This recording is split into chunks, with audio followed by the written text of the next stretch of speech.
région Pays de la Loire, aujourd'hui, nous avons une forte sollicitation des collectivités qui sont porteuses de démarches PCAET pour répondre à leur côté aux enjeux autour de l'air, du climat, de l'énergie et de l'alimentation d'une manière plus générale.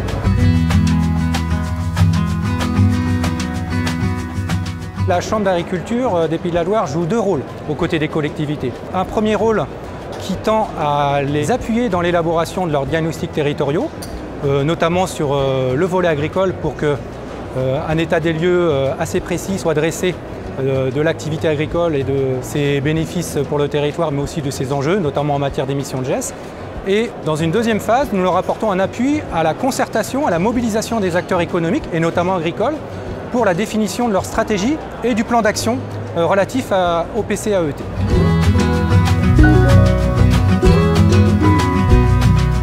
Nous avons par exemple, dans le cadre de l'élaboration du PCAET de la vallée du Loir, dans le département de la Sarthe, participé à leur côté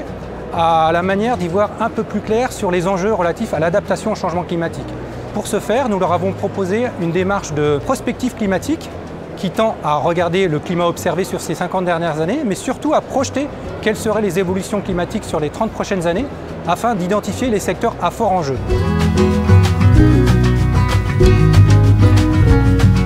Tout d'abord, notre fort ancrage local, à l'appui de bureaux décentralisés, c'est un lieu qui nous permet d'être au contact de manière récurrente auprès des élus et qui nous permet également d'avoir une très bonne connaissance terrain. Donc, de par cet ancrage, on a une forte capacité à mobiliser et à animer localement des acteurs, principalement agriculteurs, mais aussi des acteurs de la société civile. Et donc, c'est ce que nous mettons en avant dans la première phase, qui est celle de la concertation et l'animation des acteurs. Pour ce faire, on s'appuie sur des conseillers territoriaux.